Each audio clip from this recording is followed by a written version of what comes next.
You spent 40 years, maybe 50, building a nest egg. You sacrificed vacations, you ate the cheap lunch, you ignored the guy at work who kept telling you about his boat, and now, after all that discipline, you're ready to leave. Ready to find that magical place where your money actually stays in your pocket. But here's what nobody tells you. The states that promise you paradise, they've been studying your moves. They know exactly when you're coming, and they've set traps. Not the old traps your parents fell into. No, these are new traps, better traps.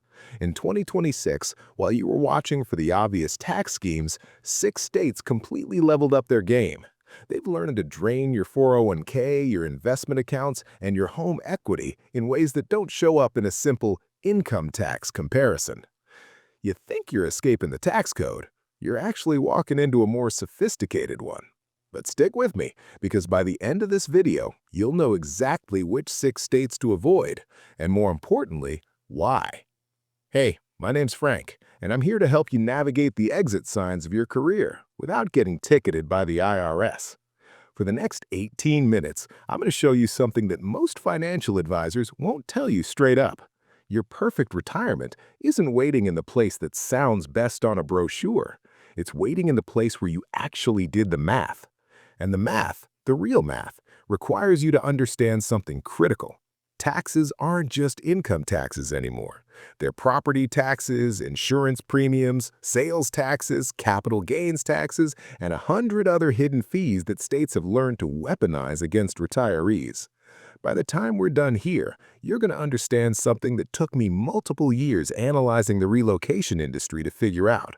The tax-free paradise is often the most expensive place you could possibly go. So, let's expose these 6 states for what they really are.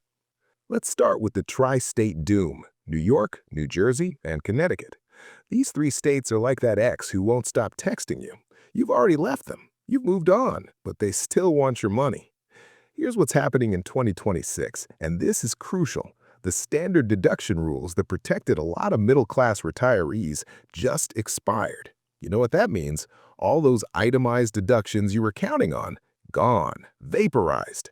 Now you're paying full freight on income that you probably thought was already shielded. But let's talk about something even worse than income taxes. Let's talk about property taxes. If you're living in New Jersey and you just paid off your house, congratulations, right? Wrong. Because now you're paying the state $15,000 to $20,000 every single year just to own the dirt beneath your feet. Think about that. You spend 30 years paying the bank. Now you're going to spend the next 30 years paying the state. It's like signing a lease with a landlord who never fixes anything. He never comes by, he never maintains the property, but every January he shows up to collect the rent. Except the rent goes up 3% a year and there's nothing you can do about it. Let's do some actual math here. A retiree in New Jersey with a $600,000 house, which is honestly a modest house in most of North Jersey, is paying roughly $18,000 a year in property taxes. Add state income tax if you're pulling from a 401k, that's another 7 to 10%. Add your Medicare supplement insurance, your utilities in a climate where you're heating all winter and cooling all summer, and you're looking at a minimum $55,000 a year in taxes and fixed costs. That's not retirement income. That's a monthly subscription to a state that didn't help you earn your money. And for what? For roads with potholes that have potholes? For a school system you no longer use? For state bureaucracy that makes the DMV look efficient? Here's the thing that kills me. You're not even getting better services. You're getting a big bill, for the privilege of knowing people who also got big bills. The Northeast has become a trap for retirees, specifically because it convinced an entire generation that staying put equals loyalty. That's not loyalty. That's Stockholm Syndrome with a tax form. The people who had the courage to leave, they were already gone. The ones still there are either trapped by family obligations or don't even realize they could be paying 60% less for a comparable lifestyle somewhere else. If you're currently in the Northeast, I want you to do something. Calculate your total cost of living for 1 year. Add up every tax, every insurance premium, every utility bill, every property tax. Write it down. Then, and this is important, research what that same lifestyle costs in Tennessee or North Carolina. The gap you find will shock you. Now, let's talk about the sunshine shocker, Florida. I know what you've heard. I've heard it too. There's no income tax in Florida. You'll save thousands. And it's true, there's no income tax. Congratulations on your big savings. Here's your trophy. It's made of debt. Because Florida did something very clever. It said, okay, we won't tax your income, but we're going to get our money somewhere else. And where did they get it? Insurance. Property insurance, homeowners insurance, flood insurance. Let me paint you a picture of what Florida insurance looks like in 2026.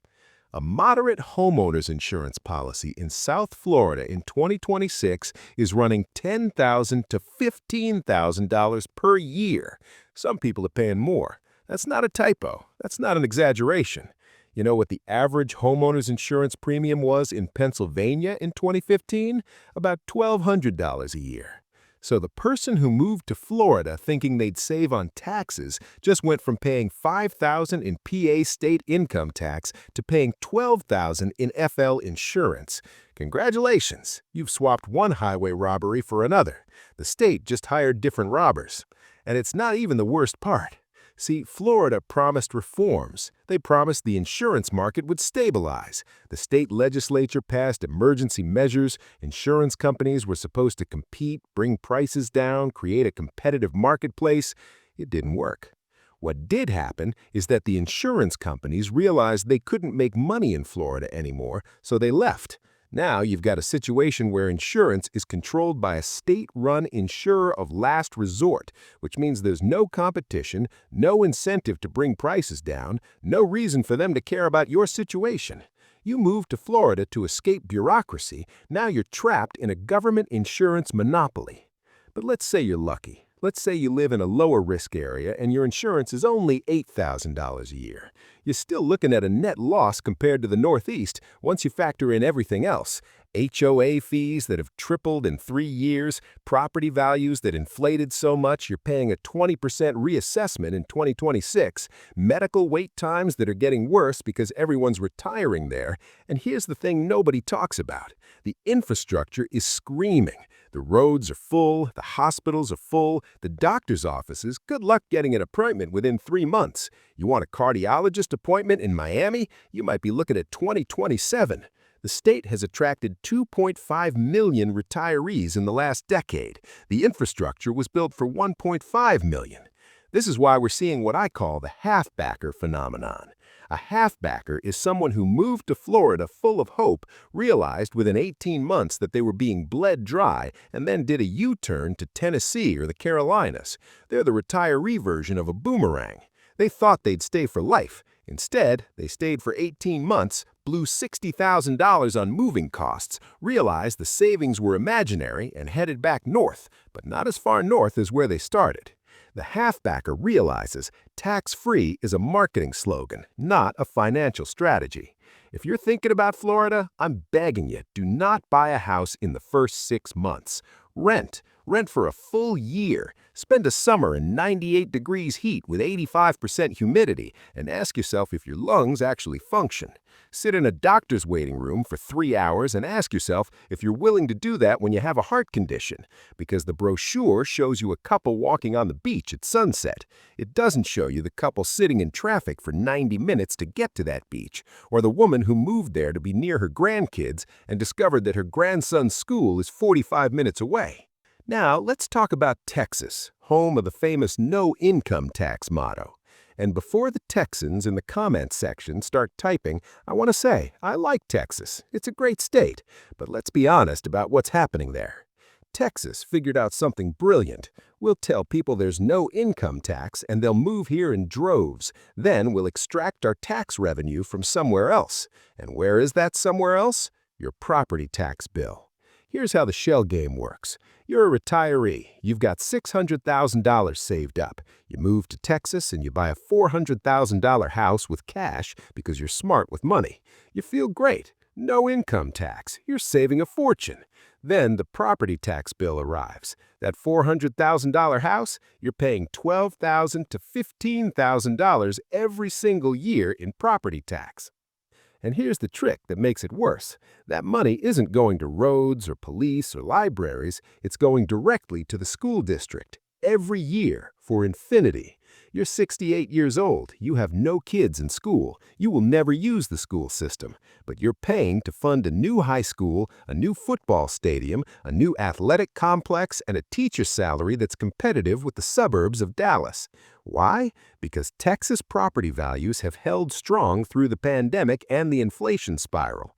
That means your assessed value is climbing, and your taxes climb with it.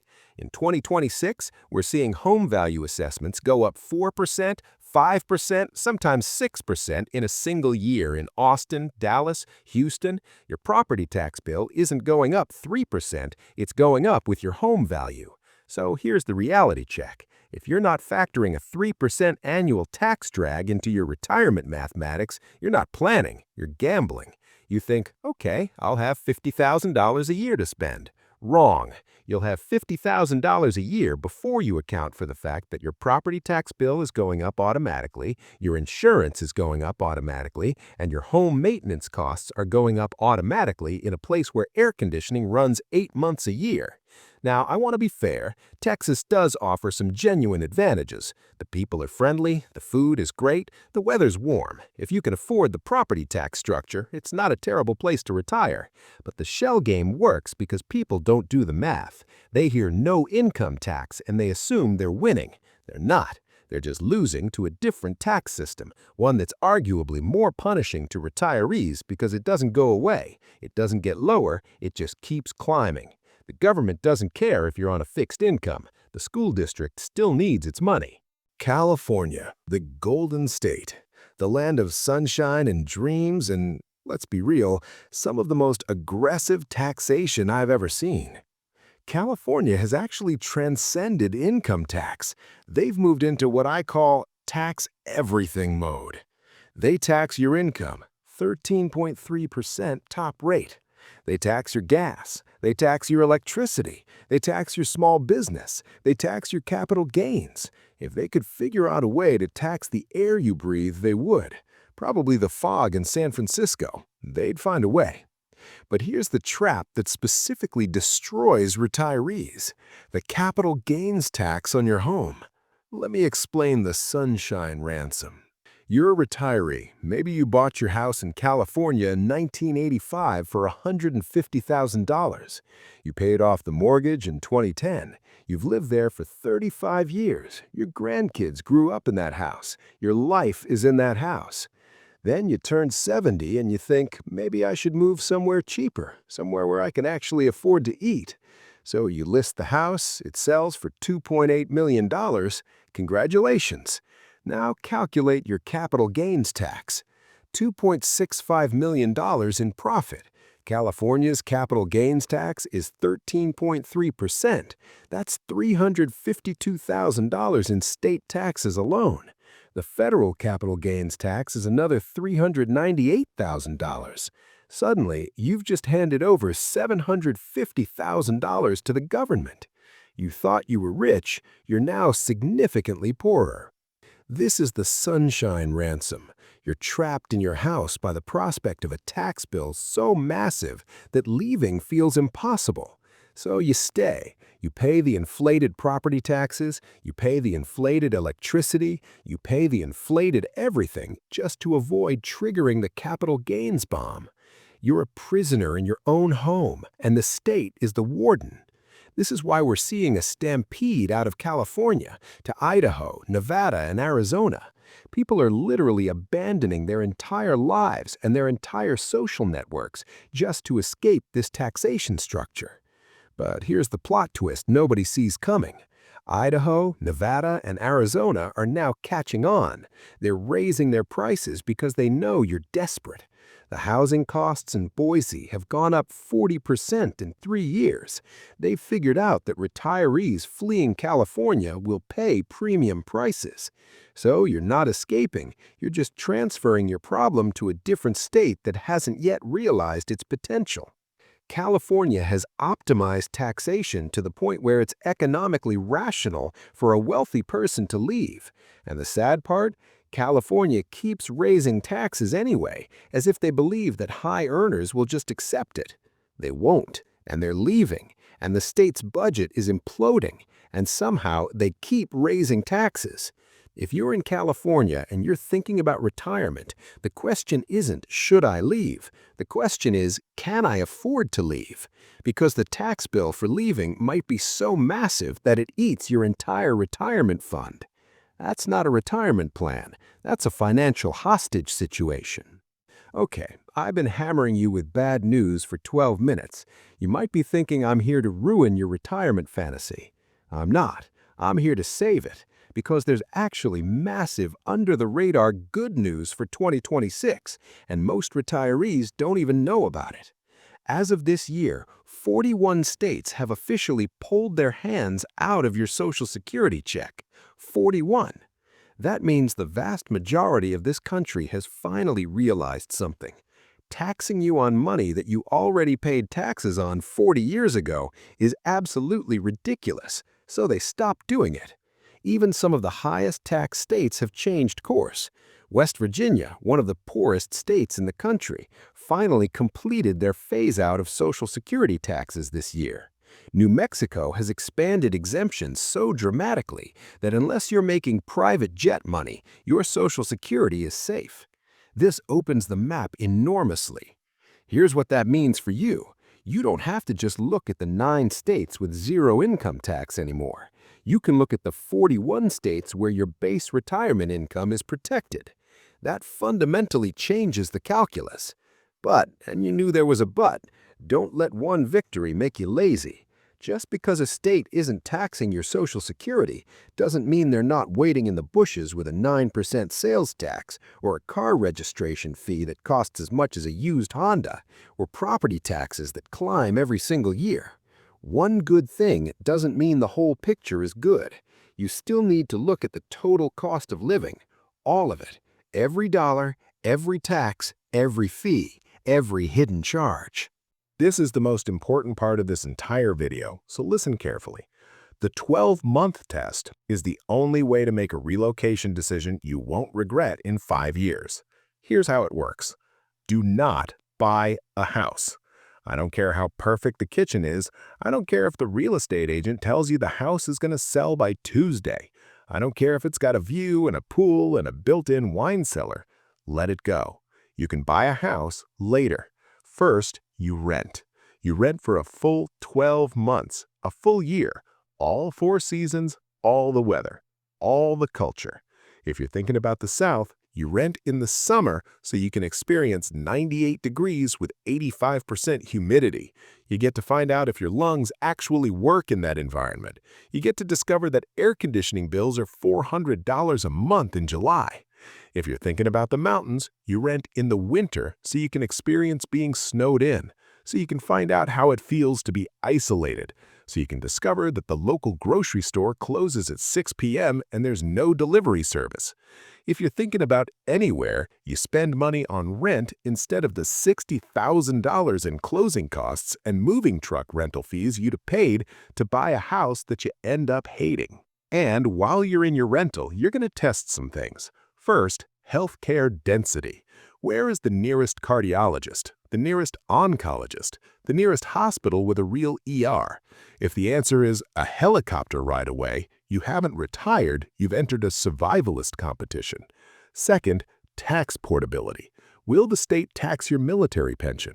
Will they tax your out-of-state 401k withdrawals? Will they tax capital gains from investments? These are the questions the brochures don't answer. Third, cost of living adjustments. Are the utility bills actually lower? Are groceries cheaper? Or do you just think they're cheaper because the initial tax savings created a psychological illusion? Fourth, social and community fit. Are there people like you? Is there a community? Or are you going to spend your retirement in a golf community full of strangers, missing the friends you left behind? The brochure shows you a couple walking a golden retriever on a pristine trail. It doesn't show you that it takes 90 minutes to drive to that trail, or that the dog needs a tick treatment every 20 minutes because Florida has more ticks than people. After 12 months, you'll know. You'll know whether this place is actually right for you or whether you've just bought the fantasy. And if you hate it after 12 months, you haven't lost your life savings on closing costs. You've lost a year of rent. That's a cheap education. Here's the bottom line. In 2026, your dollar is under attack. Inflation is eating it from one side, the government is eating it from the other. You worked 40 years, maybe 50, for this pile of money. You sacrificed, you compromised, you dealt with bosses you hated. Don't give it back to a state that didn't help you earn it. Don't let a tax-trapped state treat you like a walking ATM. Be smart, do the math, rent first, test the location, verify the total cost of living. And remember this, the state that sounds best in marketing materials is almost never the state that's best for your actual retirement. So take your time, do the research, use the 12-month test, and most importantly, have dessert first, because life is short and you don't want to be the person who spent their retirement years paying taxes to a state they couldn't wait to leave. Thanks for watching. Before you leave, YouTube recommends you watch this video next. See you there.